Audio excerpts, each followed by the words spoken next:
जय Hind friends, नवदृष्टि channel में आप सभी का बहुत बहुत स्वागत है। और आज की इस कक्षा में हम लोग टेप्चू कहानी को कवर करेंगे पूरी तरीके से। और टेप्चू जो कहानी है इसकी समीक्षा भी यहीं पर हो जाएगी, जो एक नॉर्मल समीक्षा की जाती है, तत्वों के आधार वाली नहीं। ठीक है, तो वो समीक्षा भी हो जाएगी। आप लोगों को ध्यान से देखना है। और ये सारे के सारे कीवर्ड मैंने लिख दिए हैं यहाँ पर पहले से ही, जो टाइम यानी कि जो वक्त को बचाया जा सके, ताकि वीडियो आप लोगों की जो है काफ़ी ज़्यादा लंबी ना हो। ठीक है, तो और इन्हीं के माध्यम से हम पूरी की पूरी कहानी को समझेंगे और एक ठीक ठाक समीक्षा करके आएंगे। ठीक है, तो चलिए स्टार्ट करते हैं। देखो, टेप्चू कहानी के लेखक हैं उदय प्रकाश जी। ठीक, इन्होंने जो है ये कहानी जो ये लिखी है, ये एक जादुई यथार्थवाद है। जादुई यथार्थवाद, ठीक है, ये बताएंगे। लेकिन ये यथार्थवाद से जुड़ा हुआ है। और जादुई क्यों कहा गया है इसके बारे में भी बताएंगे। क्यों, जब ये कहानी हम पढ़ना स्टार्ट करेंगे या फिर कहानी को जब हम बारीकी से समझना स्टार्ट करेंगे, तब यहाँ पर ये सारी बातें क्लियर हो जाएंगी। तो चलिए स्टार्ट करते हैं। देखो, टेप्चू कहानी के जो है मुख्य पात्र यहाँ पर टेप्चू खुद है। टेप्चू के पिता का नाम अब्बी है, माता का नाम फिरोजा है। ठीक है, कहानी यहीं से स्टार्ट होता है। देखो, अब्बी जो है काफ़ी मस्त मौला टाइप के व्यक्ति हैं। हमेशा नाच गाना हो या फिर मस्त मौला टाइप, अखड़ टाइप, ऐसे टाइप के वाले व्यक्ति हैं। इनकी 2 शादियाँ हुई थी, दोनों बीवियाँ थी। ठीक, तो इनकी जो ये पहली बीवी थी वो देखने में बड़ी ही खूबसूरत थी और जाकर के एक दर्जी के घर पे जाकर बैठ गई। घर पे बैठ गई मतलब कि अब उनके यहाँ पे चली गई वो। तो फिर बाद में क्या हुआ कि जो उस ग्राम के या फिर उस जो गाँव के जो मुखिया थे, उन्होंने कहा कि भाई आप जो ये काम कर रहे हैं ठीक नहीं है, इसके लिए आपको जो है जुर्माना भरना पड़ेगा। और फिर जो पंचायत में जो तय किया गया कि यही अमाउंट आपको भरना है, तो उन्होंने वह अमाउंट जो है यानी कि वो उतना पैसा उन्होंने अब्बी को दे दी। और अब्बी उसी पैसे को लेकर के मस्त, कोई दिक्कत नहीं है, खा रहा है, पी रहा है, घूम रहा है। देखने में भी बड़ा आकर्षक है, सुंदर है, पतला लंबा। ठीक, और हल्का जो है गोराई होता है पीलेपन का, वैसा गोरा भी है, देखने में भी बड़ा आकर्षक है। ठीक है, और उसी पैसे से ये काफ़ी मौज मस्ती करता है। और जब भी पैसे ख़त्म होता है तो वो पहले वाली बीवी के पास चला जाता है, उनको फुसला करके बहला करके फिर उनसे पैसे ऐड करके फिर जाता है, सामान वगैरह खरीदता है और घर पहुंच जाता है। इस तरीके से इनका जीवन ठीक ठाक चल रहा था। फिर एक दिन इनके मन में आता है कि कव्वाल बनेंगे। कव्वाल यानी कि जो कव्वालियाँ करते हैं, कव्वाली गाते हैं। इनके मन में आया कि कव्वाल बनेंगे। इन्होंने हारमोनियम उठा कर ले आए। अब ठीक, अब लगेगा जानिए यहाँ यहाँ यहाँ कर रहे हैं, सिर्फ समझ में ही नहीं आ रहा है करे क्या। केवल उनको एक ही धुन उनको याद आती, हुस्न वालों ने किए जा रहे हैं केवल। फिर बाद में एक धोबी का लड़का इनके साथ भी आ जाता है। तो ये गांव गांव में क्या करते हैं, दाढ़ी मूछ छिलवा लिए, गांव गांव में घूम घूम करके गाने गा रहे हैं। एक दिन होता क्या है कि अचानक सोन नदी में जो है काफ़ी ज़्यादा पानी की मात्रा बढ़ जाती है। और सोन नदी में जो है पानी उतनी थी नहीं, तो इन्होंने कई गाँव वालों ने क्या किया था, नहाने के लिए सोन नदी में बीच बीच में कुएँ खोद रखे थे, ताकि आराम से जाए, पूरा गर्दन भर डूब करके नहा ले।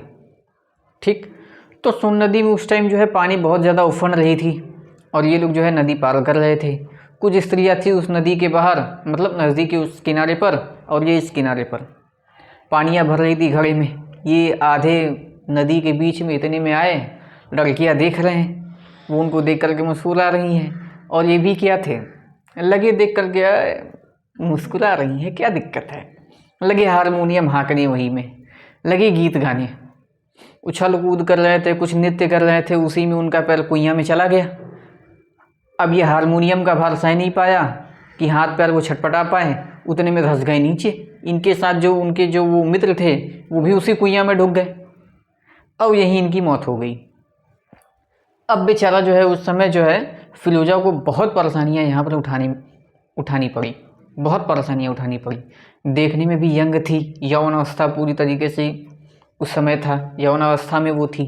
तो गांव के जितने भी लोग थे, खास करके जो ठाकुर हो, बाभन हो, ये स्पष्ट बात है इस कहानी में लिखी गई है कि बड़े घर के जितने भी बेटे थे सब के सब फिरोजा के पीछे हाथ धो के नहीं, नहा धोवा के पड़े हुए थे। बेचारी फिरोजा क्या करती, हमेशा बच बचा करके चलती। कई लोग उनको धरने के चक्कर में थे। उनका एक छोटा सा बेटा था टेप्चू, उस समय जो है टेप्चू आ गया था, 1 साल या 2 साल का था, और हमेशा माँ की जो है सीने से लग करके रहता, पेट फूला हुआ था, कुपोषण का शिकार, जगह जगह पर घाव हो गए थे। और इसी की वजह से लड़के जो है फिरोज़ा को तंग नहीं कर पाते, क्योंकि बेटा उनके साथ हमेशा था। देखने में भी बड़ा घिनौना टाइप, हर जगह घाव हैं, फोड़े हैं, बच्चा पतला दुबला है, पेट बाहर निकला हुआ है। और अपनी माँ से चिपके रहने की वजह से जो है फिरोज़ा की बार बार जान बच जाती है। अब क्या होता है देखो, और इस कहानी में जो है समाज की सच्चाई का पर्दाफाश करते हैं। यहाँ पर मुख्य रूप से देखो, जो बड़े घर के लड़के हैं बार बार फिरोज़ा के ऊपर जो है बुरी नज़र डालते हैं, बार बार उनको पकड़ने का प्रयास करते हैं, लेकिन टेप्चू के रहने की वजह से वो बच जाती हैं।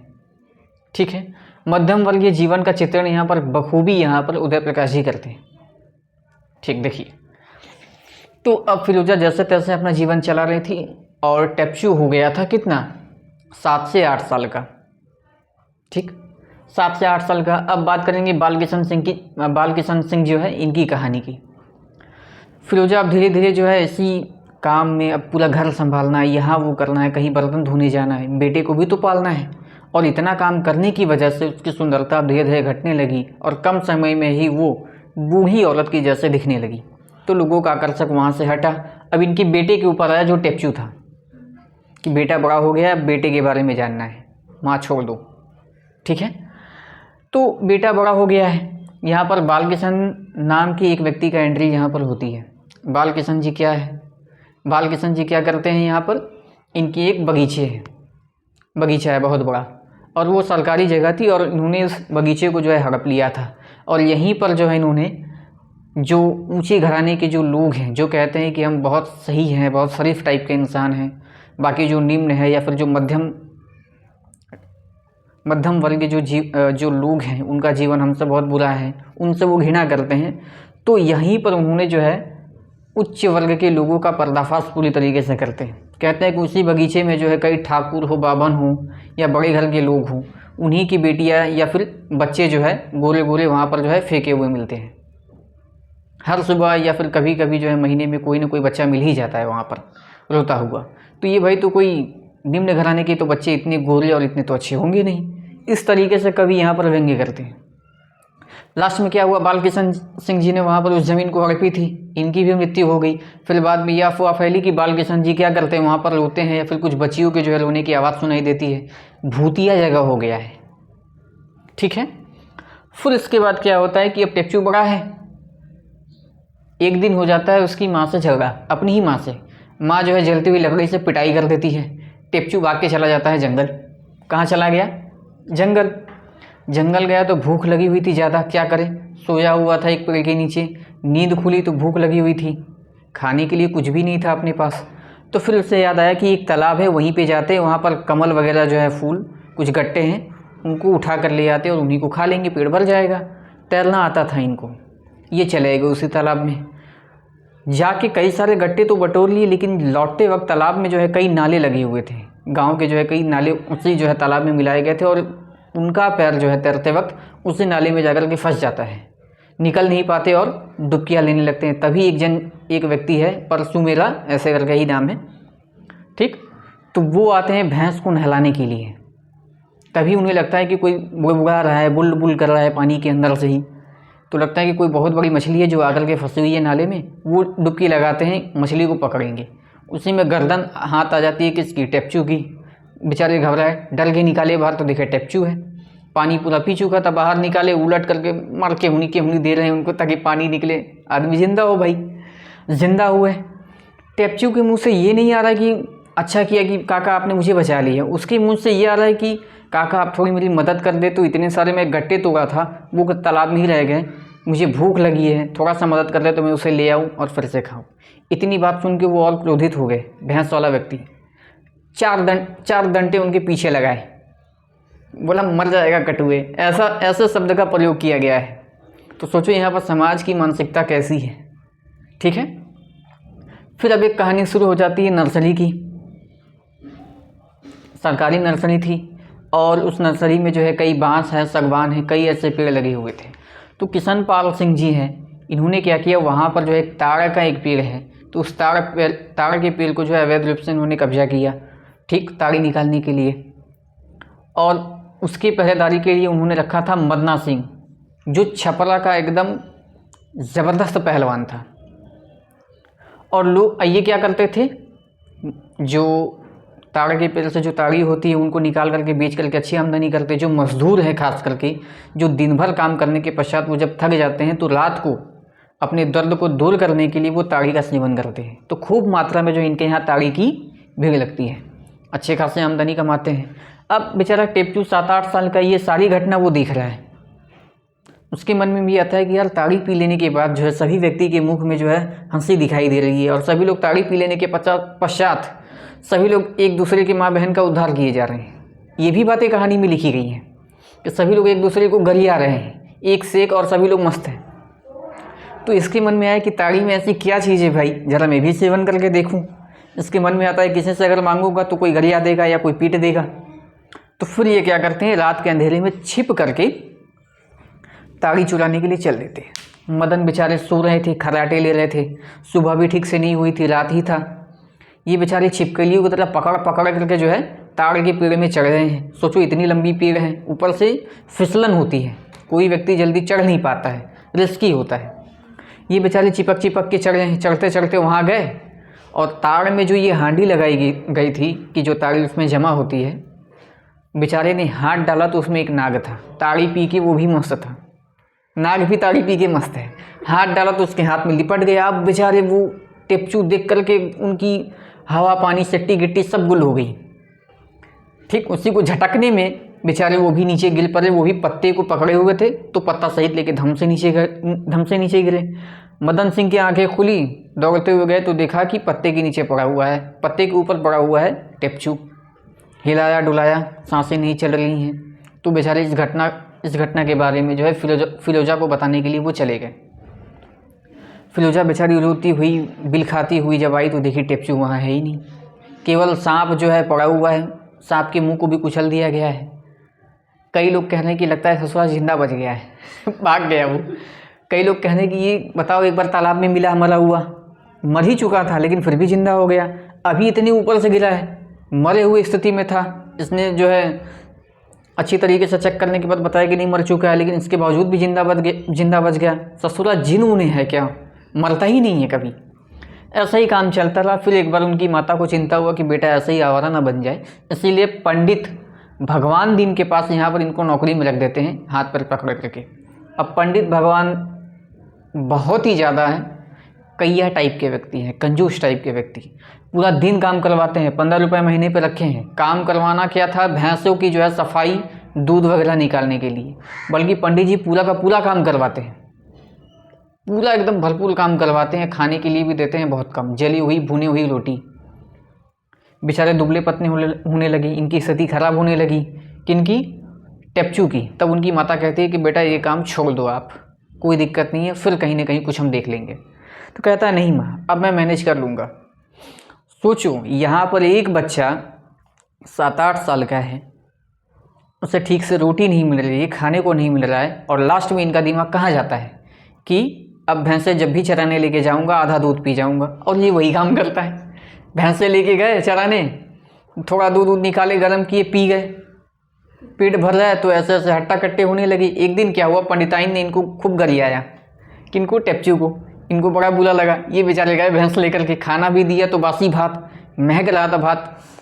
एक निवाला डालते ही उकाई आने लगी उल्टी जैसी, तो खाना छोड़ दिया, भैंस लेकर चले गए। अब की बार गए तो जितना भी भैंस था, भैंस की दूध पी पी करके ख़त्म कर दिए वो, है ना। भैंस चूस के बकरी कर दी ये हाल है ना। तो सारा दूध पी गए। अब शाम को दूध दुहने का वक्त था, पंडित जी दूध निकालने तो बोले ससुर दूधवा कहाँ गए, वो दूधवे नहीं मिला था यहाँ पे। तो समझ गए कि सारा का सारा हाल ये मुटा ऐसे ही रहा है। खूब उनको पीटे चप्पल उप्पल से और मार के भगा दिए।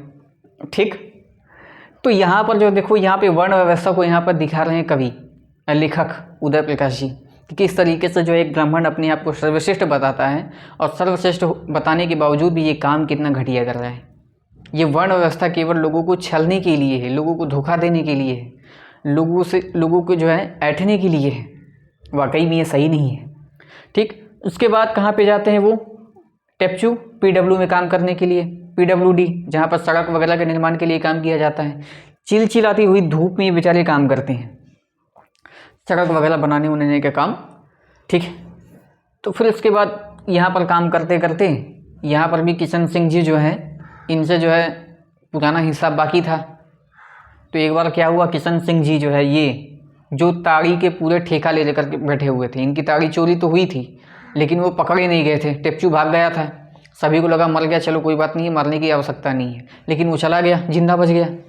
तो अब एक बार क्या हुआ कि इनकी मुलाकात हो गई टेप्चू से, इन्होंने जम करके गुंडों से टेप्चू को पिटवाया और पिटवाने के बाद उनको लगा कि मरा हुआ है तो उन्होंने सोन नदी में फेंकवा दिया, सोन नदी। लेकिन फिर वो जिंदा बच गया, बार बार जिंदा बच रहा है, जिंदा बच कर आया तो इनके पुआल में आग लगा दिया, आग लगा करके भाग गया फिर कहीं और। तो वहाँ उनके एक मित्र थे, उन्होंने जो है PWD में इन्होंने काम लगवाया और PWD में अच्छा खासा काम करते थे। जर्मन यानी कि जापान जो है, जापान के लिए ये लोहे वगैरह बनाने का काम करते थे। एक बार क्या हुआ कि जापान की कंपनी जो है लोहा लेना बहुत कम कर दी उन्होंने, ठीक, लोहे का इन्होंने आयात कम कर दिया जापान वाले लोगों ने। तो अब जो है ये तो सरकारी कंपनी थी, अब सरकार जो है लगातार छटनी करने लग गए। तो यहाँ पर टेप्चू ने कहा कि भाई हम इतने सालों से काम कर रहे हैं, अगर छटाई करनी ही है, पैसे को कम करना ही है, तो यार जो बड़े अधिकारी बैठे हुए हैं, जो अकेले 100 मजदूरों की बराबर के पैसे वो उठा रहे हैं, काम उतना कुछ नहीं करते हैं, तो ऐसे लोगों को हटाइए ना। गरीब मजदूरों को हटा करके क्या फ़ायदा है। सरकार से ये भी कहते हैं कि अगर आपको हटाना ही है किसी को नौकरी से, तो नौकरी से हटाने से पहले किसी और जगह इनकी नौकरी लगवा दीजिए ताकि ये लोग भूखे ना मरे, इतने सालों से तो ये काम कर रहे हैं। तो यहाँ पर देखोगी तो देखो आप लोग, तो उदय प्रकाश जी यहाँ पर दिखा रहे हैं कि दलितों में या फिर जो मध्यम वर्गीय जो लोग हैं, जो पीड़ित हैं, जिनका शोषण किया जा रहा है, तो यहाँ पर उनकी चेतना थोड़ी उभरती हुई नज़र आएगी, जो अपने हक की बात करते हुए नज़र आ रहे हैं, ठीक है। तो यहाँ पर काफ़ी कुछ होता है। फिर क्या होता है कि एक दरोगा आ जाते हैं, काफ़ी मामला बढ़ गया, दरोगा ज़बरदस्ती घुस जाते हैं, सब जितना भी कागज़ पन्ना सब कुछ लेने के लिए, मज़दूरों को हटाने के लिए। तो यहाँ पर टेप्चू जाकर के धमकाते हैं कि अगर आप लोगों ने अगर कागज़ पत्र को अगर हाथ लगाया तो भाई ठीक नहीं होगा। तो फिर दरोगा थे करीम बख्श, उन्होंने कहा मर ससुरे को 2 घंटा, बस उसी में बस मामला बढ़ गया। होना क्या था, लड़ाई हो गई। ये टेप्चू गए दरोगा बख्श की गर्दन धर लिए, धरने के बाद खूब धोए, सिपाही बेचारे खूब पिटाए, पिटाने के बाद सभी को जो है निर्वस्त्र करके, नंगी करके उनको जो है लेकर गए कंपनी तक, पकड़ के लेके गए। उसके बाद मार पीट के छोड़ दिए, सिपाहियों को छोड़ दिए, मालिक को गए खूब धमकाए, दूर से ही जैसे सब धमकाता है। कंपनी के बाहर खूब एकदम मदमस्त है, जीत गए हैं हम लोग, ऐसी भावना मुख पर जो है झलक रही थी। ये लोग चले गए, सिपाही बेचारे बहुत बेइज्जत हुए, ये दरोगा साहब भी बड़ी इनकी बेइज्जती हुई, क्योंकि भाई निर्वस्त्र करके इनको पूरा घुमाया गया था। तो ये बदला लेने के ताक में थे। अगले दिन जब टेप्चू झाड़ा फिरने के लिए गया, झाड़ा मतलब टॉयलेट उस ज़माने में, तो लोग झाड़ा फिरना ही कहते हैं, लूटा लेकर गए थे जैसे ही, तो बड़ा उटपटांग टाइप का शब्द भी यहाँ पर जो है इस कहानी में उपयोग किया गया है। वो शब्द मैं बोल नहीं रहा हूँ क्योंकि ये क्लास है। तो वो झाड़ा फिरने गए तो तभी दरोगा आए, 2-4 लात मारे। अब ये देख ली कि दरोगा हैं तो वही झाड़ा फिरने वाला लोटा फेंक कर मारे, लेकिन बेचारा कितना ज़्यादा अपने आप को वो बचा पाते, लास्ट में गिर गए। खूब पीटा उनको, पीटने के बाद उनके कपड़े उतारे गए, उनसे उनकी जात पूछी गई, फिर उसके बाद उनको जो है जीप में बांध करके कई मीलों तक इनको घसीटा गया, ठीक। तो यहाँ पर देखो प्रशासन के ऊपर व्यंग्य करते हुए नजर आ रहे हैं, प्रशासन की सच्चाइयों को उदय प्रकाश जी खोल रहे हैं, यहाँ पर धीरे धीरे करके दिखा रहे हैं प्रशासन की सच्चाई क्या है। उनको निर्वस्त्र करके खूब घसीटा, इतना घसीटा कि उनकी हर जगह से रक्त बह रही थी, चमड़ा ऊपर का निकल चुका था, मांस बाहर आ रही है। एक चाय के ढाबे में रुके, चाय पीने लगी, टेप्चू तो बेचारा एकदम दर्द से करा रहा है, तो ये भी कहता है कड़क आवाज़ में, साहब एक चाय हमें भी भिजवाइए। तो बोलता अच्छा ठीक है ससुरा, पी लिया तो तुम्हारा काम तमाम होने ही वाला है। चाय पिलाए, खोल दिए, कहा कि तुम भागो, हमें ऑर्डर मिला है कि तुमको जो है यहाँ से हम किसी दूसरे ज़िले में शिफ्ट कर दें, तो इसीलिए हम हाथ पैर खोल रहे हैं, तुम भाग जाओ यहाँ से। जब वो भागने लगी तो दरोगा जी ने कहा एक सिपाही को कि भाई निशाना साधो, गोली मारी कमर पे। अब वो बेचारा गिर पड़ा, गोली लग गई उनको, लेकिन फिर भी जिंदा है। पास जाकर देखे तो फिर जिंदा ही, लगे लात जूता मारनी। तो फिर दरोगा साहब ने कहा कि एक काम करो, कंधे के 2-2 इंच यहाँ पे फिर गोली मारो। फिर गोली लगी उनको। अब इनको लगा कि नहीं वो मर गया है, तो इनको क्या किया, पेड़ में टांग दिए और झूठी केस बना दिए कि इन लोगों ने जो है कई मजदूरों की हत्या की है और आपस में ही लड़कर मरे गए। फिर बॉडी को उठा करके लेकर चले गए पोस्टमार्टम के लिए। डॉक्टर जो थे उन्होंने जब पोस्टमार्टम करने के लिए जब हाथ बढ़ाई, अस्तूला बढ़ाया, फिर ये जिंदा हो गया, है ना, फिर जिंदा हो गए। बोले कि डॉक्टर किसी तरीके से ये गोलियां निकाल करके मेरी जान बचा लीजिए, इन्हीं कमीनों ने मुझे जो है मारने की कोशिश की है। अब डॉक्टर भी हक्का बक्का अस्तूला फेंक के भागा, बोले कि पता नहीं ये कहाँ से आ गया। ठीक, तो और यहीं पर जो है कहानी का अंत हो जाता है। तो देखो किस तरीके से उदय प्रकाश जी ने यहाँ पर कई बार इन्होंने जो है उच्च वर्ण या फिर वर्ण व्यवस्था हो या फिर मध्यम वर्गीय जीवन जो है, इन सभी चीज़ों का बखूबी वो चित्रण करते हैं। और आज के ज़माने में बिल्कुल दिखता है, गाँव में अगर आज चले जाओ तो आज भी ऐसी ही स्थिति है, कम नहीं है। आज भी कई जगहों पर ऐसा है, मैं कि यूपी के कई जगहों का नाम मैं नहीं ले रहा हूँ, वहाँ पर बड़े लोग इतना तंग करते हैं छोटे लोगों को कि कोई व्यक्ति जो है अपना घर भी ढंग से बना नहीं सकता है। कई लोग ऐसे हैं, उनको गाड़ी निकाल करके चलाने नहीं देंगे। यूपी में ये हाल है अभी भी। अगर जो बड़े घराने के लोग हैं, अगर उनको अगर पता लग गया कि छोटे घराने के बच्चे या फिर कोई भी हो, मुश्किल से उन्होंने पैसा लगा करके गाड़ी निकाला है कि कुछ कमा पाए, तो बड़े लोग उनकी गाड़ी चलने नहीं देंगे। ये स्थिति है। ठीक है, तो और ऐसी स्थिति को यहाँ पर इन्होंने बखूबी दिखाने का प्रयास किया। साथ ही साथ इन्होंने जो है सामाजिक स्थितियों को भी दिखाया है कि एक बच्चा, उनको अगर सही परवरिश अगर नहीं मिले, खास करके बच्चे का विकास 3 ही अवस्था में होती है, अगर 3 चीज़ अगर उनको सही मिले। देखो यहाँ पर समाज की 3 स्थितियों के बारे में है। पहला है समाज का जो है वातावरण, सामाजिक वातावरण। दूसरा एक है घरेलू रखो वातावरण। तीसरा संगत का। अगर ये 3 वातावरण अगर बच्चों को अगर अच्छा मिलता है तो वाकई में बच्चे बड़ा ही शानदार काम करेंगे। समाज का वातावरण, देखो अगर जिस समाज में बच्चा रह रहा है, अगर उस समाज में अगर पीने वाले लोग, खाने वाले लोग, गाली गुप्ता करने वाले लोग ज़्यादा हैं, उनके हाव भाव अच्छे नहीं है, उनके व्यवहार अच्छे नहीं है, तो वाकई में उस समाज में कोई भी बच्चा अगर रहेगा वो बच्चा बिगड़ेगा ही। जैसे कि टेप्चू, यहाँ पर समाज पर भी गहरा व्यंग्य किया इन्होंने कि उस बच्चे को ऐसा समाज मिला कि वो ताड़ी पीने के लिए उत्सुक हो गया कि ताड़ी में ऐसा क्या चीज़ है, क्योंकि वहाँ के लोगों को जो है पीने की आदत थी। ठीक, तो ऐसी सामाजिक स्थितियों को भी बखूबी जो है उदय प्रकाश जी दिखाते हैं। ठीक है, तो यहाँ पर किन पे व्यंग्य किया गया है, वर्ण व्यवस्था पर, और साथ ही साथ मध्यम वर्गीय जीवन का भी चित्रण किया गया है। खास करके जो दलित हैं, ठीक है, दलित हैं या फिर जो शोषित वर्ग हैं, इनके ऊपर जो है ये कहानी केंद्रित है। ठीक, अब बताइए कि आपको कहाँ पे क्या दिक्कत है। अगर ये 3 स्थिति अगर किसी बच्चे को अच्छी अगर नहीं मिलती है तो जाहिर सी बात है वो बच्चा बिगड़ेगा। जिस समाज में रह रहा है वहाँ का वातावरण अगर बहुत गंदा है, लोग अच्छे नहीं हैं, लोग एक दूसरे को डरवाते हैं और मज़े लेते हैं, ऐसे लोग अगर हैं तो बच्चा बिगड़ेगा, क्योंकि वो उसी समाज में रहेगा। मानव सामाजिक प्राणी है, वो समाज से अलग होकर के कभी जीवन जी नहीं सकता। दूसरा घरेलू जीवन, जिस घर में लगातार झगड़े हो रहे हैं, पिताजी पी करके आते हैं, हर दिन जो है दंगे फसाद मचाते हैं, घर में लड़ाई हो रहा है, माता को पीट रहे हैं तो कभी बेटे को पीट रहे हैं तो कभी बेटियों को पीट रहे हैं। अगर इस तरह की स्थिति अगर जिस घर में है, घर का अगर वातावरण अगर ठीक नहीं है तो वाकई भी बच्चा भी वही काम करेगा जो आज पिता कर रहा है। ये 90% से ज़्यादा हर घरों में यही देखने को मिल रहा है कि जिनके पिता अगर इस तरीके के हैं तो बच्चा भी ठीक उसी तरीके के होता है। दूसरा संगत, अगर संगति का वातावरण अगर ठीक हो, संगत अगर अच्छी है, दोस्त अगर अच्छे हैं, मेहनत करने वाले हैं, आगे बढ़ने वाले हैं, नकारात्मक विचार रखने वाले अगर नहीं हैं, तो वाकई में संगति का असर अच्छा पड़ता है। अगर संगति ठीक नहीं है, पीने खाने वाले अगर लोगों की अगर संगति में है, तो वो बच्चा भी वैसा ही बनेगा। बात समझ में आई? तो कई ऐसे महत्वपूर्ण बातें हैं जो इस टेप्चू कहानी में जो है उदय प्रकाश जी बखूबी दिखाते हैं। तो अब आप बताइए कि इस कहानी में कहाँ पर आपको क्या दिक्कत है और कौन सी ऐसी बात है जो मैं आपको समझा नहीं पाया हूँ, बताइए।